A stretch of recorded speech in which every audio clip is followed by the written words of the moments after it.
I work nights as a hospital transporter, which means I'm the quiet hinge on a lot of doors other people don't think about, ED to CT, CT back to ED, med-surg down to MRI at impossible hours, PICC insertions to ultrasound, post-op to ICU, and sometimes, when the floor settles and the overhead paging forgets how to speak, body to morgue. Day shift calls the department patient transport or just transport, like we're an app instead of 6 people with handhelds and a whiteboard. If you've never ridden the service elevators after midnight, imagine stainless walls with bruises, floor tiles scrubbed to a dull shine that still smell faintly of Virex, badge readers that beep like sleepy sparrows, and a security camera bubble that always manages to show your worst angle. The phone we carry is a Zebra, barcode gun married to a radio, running teletracking that chirps jobs in a list sorted by how mad the requester might be. The night has a rhythm here. ED is a drum, ICU is a cello, radiology a metronome with a cough. You learn the squeaks of gurney wheels, which elevator prefers a double tap to wake, which unit clerk will thank you and which one will say, finally, like you were late to your own birthday. The building is newer up top, glass, atrium, art that looks like topographical maps, but underneath is freight corridors that still have hand-painted arrows pointing to wings closed 3 renovations ago. My shift starts at 22:45 with a handoff by a day shifter who is already standing at a tilt like the earth got heavier. He points at the whiteboard where rooms and names bloom in dry erase color, circles a list that says MRI first thing for 4 West, and flips me the master key for service elevator 4 like passing a relay baton. He says, morgue cooler 3 runs warm if the dock doors are open, the way people tell you whether they can't change. I do the first sweep anyway.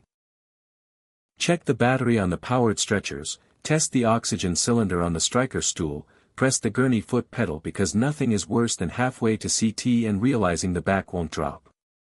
The Zebra wakes in my palm, new job, ED beds 3 to CT, stat. I head down, because the night is a set of lines you walk until they become a map inside your legs. CT after midnight sounds like a large animal sleeping, a low hum from the chiller, a fan that sets the air a little colder than the rest of radiology. The tech is one of those patient saints who survived days and then chose nights on purpose. She hands me the chart and asks, almost apologizing, can you wait 10? We're injecting. I nod, park the stretcher just so, and watch the same ceiling tile I always watch, the one with the faint water ring where facilities swears no water ever was. The scan finishes, the patient cracks a joke that proves he's fine enough to be funny, and I roll back to ED.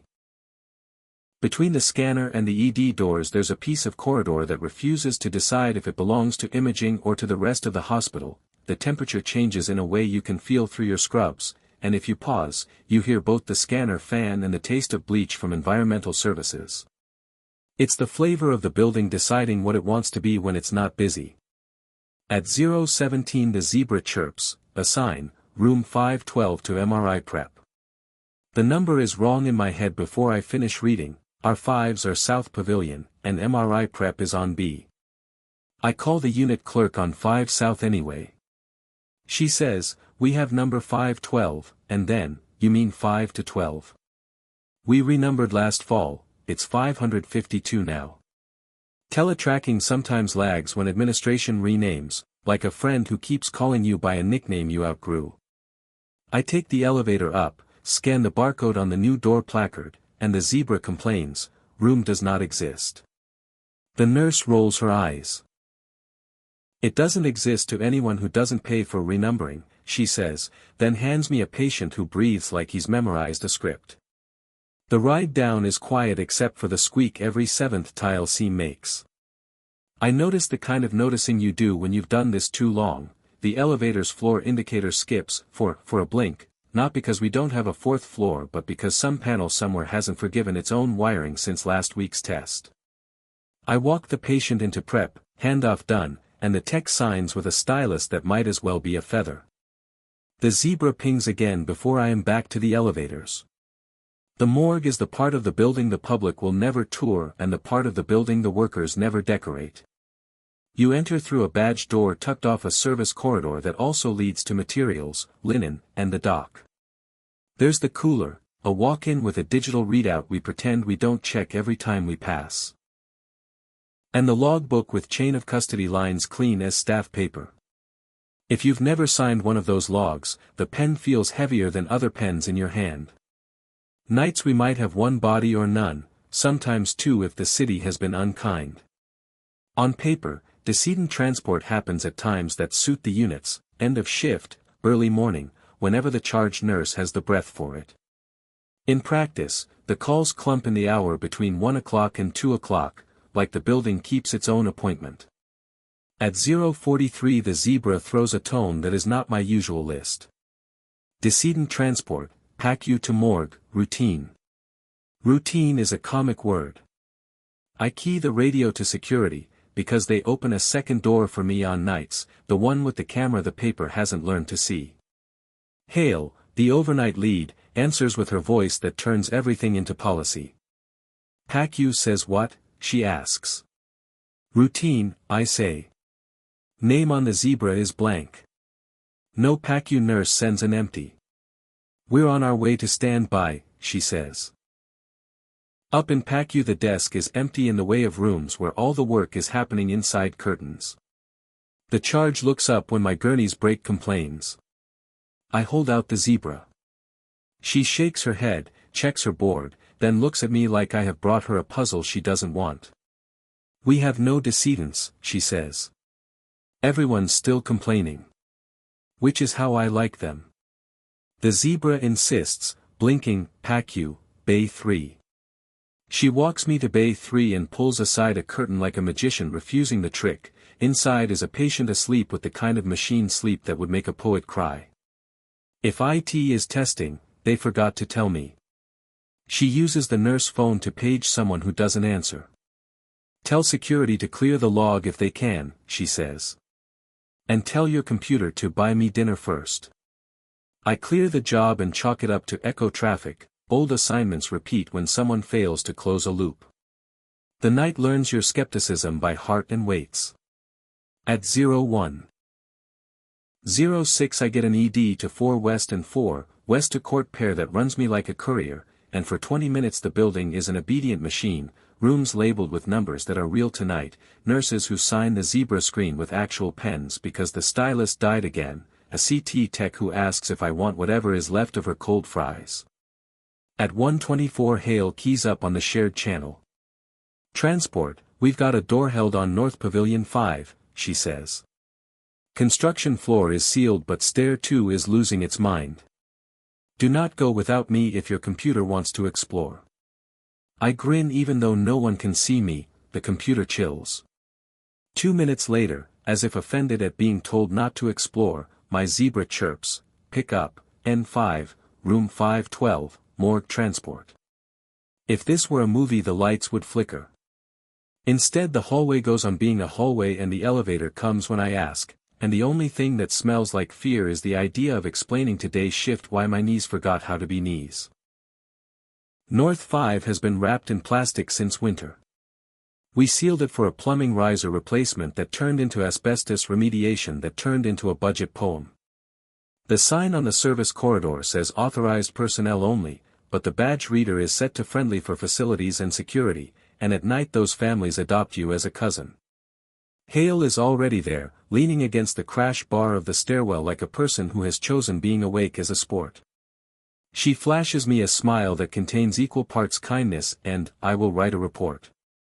Your computer thinks we have dead people in a place with no live people, she says. I am here to provide adult supervision and coffee breath. We step through the plastic flap into the part of the world where tape is architecture. The negative air machine makes the walls suck and sigh. Someone has drawn a smiley face in dust on the window of an empty medroom. Dust is not as funny as whoever thought it was. My zebra says, 512. There is number 512 in a place with number 511. We poke anyway because that's what you do if there's a chance someone needs you for real.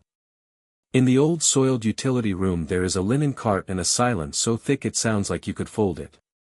Hale points at a small paper triangle caught in the corner where baseboard meets floor, a corner of a toe tag maybe, the kind facilities buys by the case for reasons that aren't as grim as the phrase suggests. When I crouch I see it's a corner of a patient label in the old format from before the renumbering. I only know because I used to stick these on my own shirt for luck on busy nights. It pulls Fields into this from admission, I say, to make the air have words in it. It shouldn't be able to invent a name. Hale is kind enough not to ask what other thing could be inventing a name. We clear the job in the Zebra and I ask her to bless the stairwell sensor with her key. She does the security equivalent of knocking on wood. We walk back out. The tape on the plastic squeals like a child because air wants to equalize and plastic wants to be dramatic.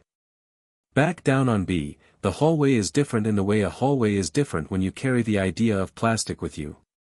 My next job is anchored in the sane world, ED to X-ray, then 3 East to lab for a scan I can't pronounce, then back to ED because they always want you back.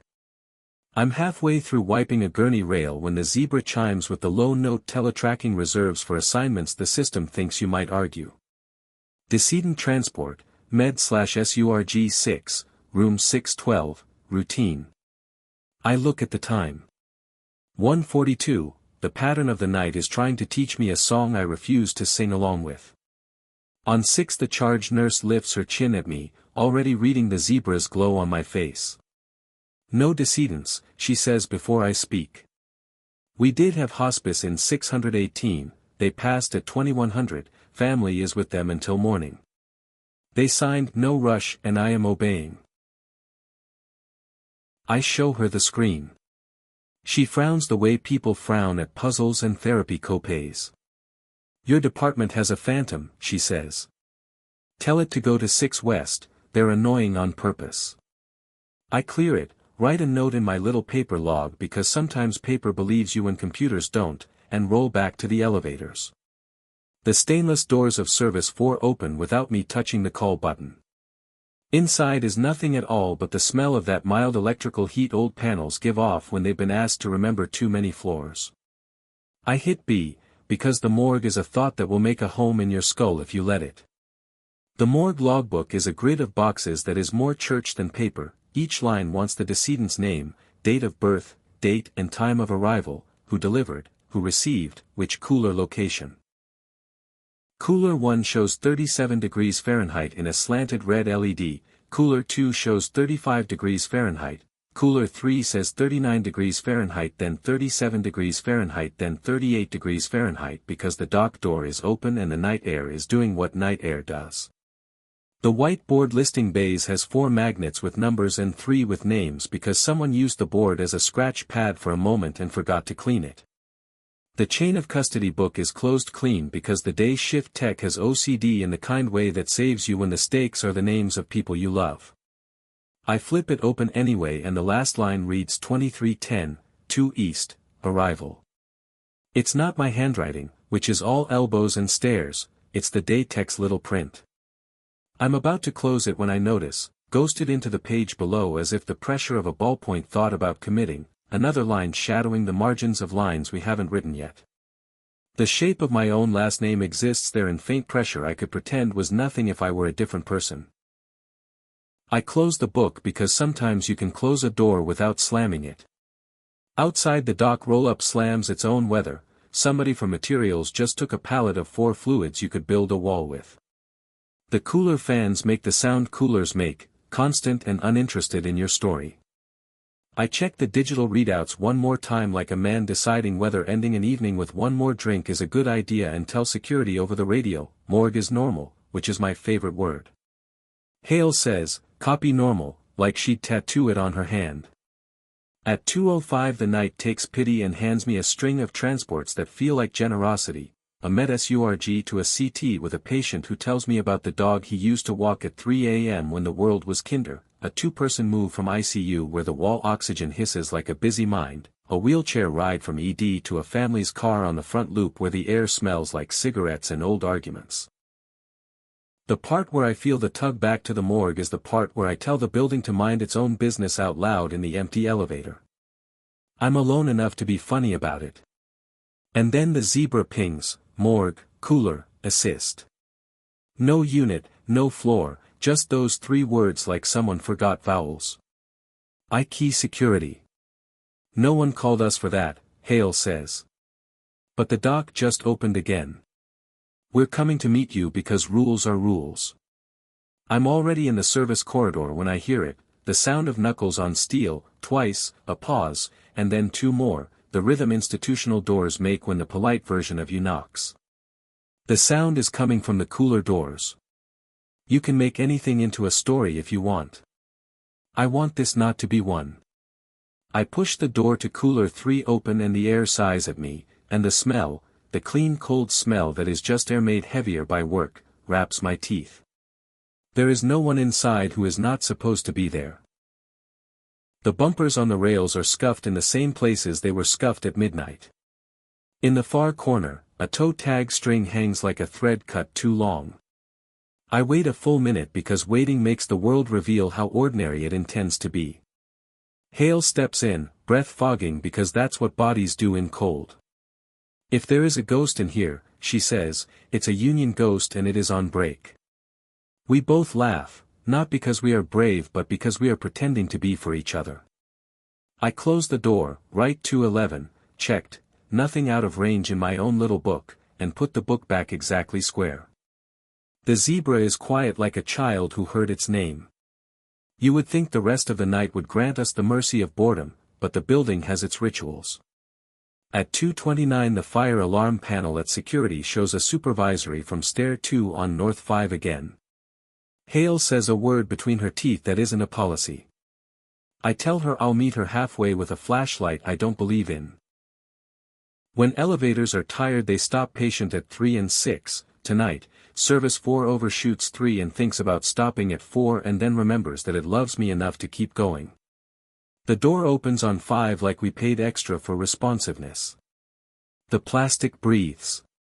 We look at each other like we are married to the problem. We do the tour, med room, soiled, clean, empty nurse station where someone left a pen and a post-it with a phone number that begins with a department code none of us use anymore. If I say I feel watched, that is romanticizing a place where what you feel is tired, and tired turns every shadow into a person you owe an apology to. On the way out we both hear the rattling sound of a plastic tube carrier somewhere it shouldn't be. We both pretend we didn't. In the stairwell something knocks twice and then twice again and we both decide that's the building's heat settling into its bones, which is mercifully true every other night of the year. The last hour before handoff is filled with the kind of chores that let the day people pretend nights are quiet, a run of labs down to the pneumatic tube, a bed moved because carpentry finally fixed the head wall on 7, a call from a nurse who says, with apology, I know this is you and not EVS, but could you move the linen cart out of room 420 so housekeeping can get in? You say yes because the structure of the building is held together by layers of yes that do not belong to any single department. When I pass the morgue on the way to the dock to move a pallet jack that someone abandoned like a promise, I look in because you always do. Cooler 3 reads 37 degrees Fahrenheit like a normal friend. The logbook is where I left it.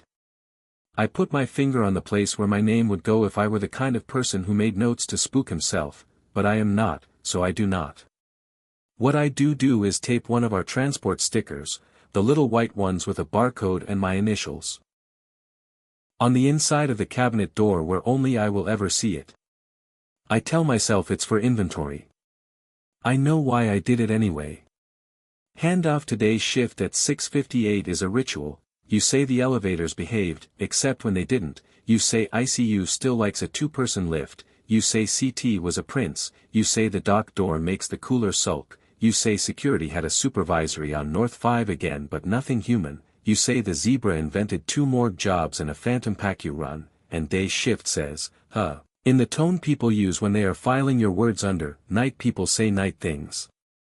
The board fills up with names that have morning faces. IT sends an email that says teletracking had a server hiccup overnight and some legacy room aliases may have surfaced in the on-demand queue. Facilities sends an email that says the stair 2 contact will be replaced on Friday, pending parts. Security sends a still frame of a piece of plastic breathing like a lung with the caption false alarm. Nobody sends an email about the sound of knuckles on a cooler door because nobody writes emails about noises you had to be there for. After I sleep and come back the next night, the building remembers me in its old way, badge readers beep like they missed me, the zebra wakes and lists new jobs without apologizing for the old ones. The whiteboard has a new corner where someone traced a heart and an arrow like a middle schooler. The heart catches the reflection of the fluorescent lights and turns into a geometry problem. I run ED to CT, ICU to MRI, Med-Surg to wherever the day didn't finish. I pass the morgue because that hallway is the hallway between everything, and I look in because the part of me that knows the shape of my own name wants to see the book be a book and not an oracle. The log is quiet, uninteresting, lovely for its lack of surprises. The cooler's LEDs behave like LED eyes always do.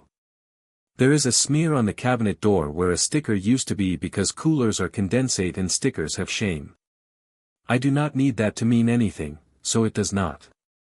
Nights pay you in small truths you have to hold carefully so they don't slip, that elevators settle and reconsider, that a renumbering will haunt a computer exactly as long as the person who did the renumbering needs other people to suffer with them, that security is always kinder than their radios make them sound, that environmental services cleans up grief like a second religion, that the morgue cooler breathes when the dock door opens, that 2 knocks can be thermal expansion and also the memory of a human asking a human to be let in.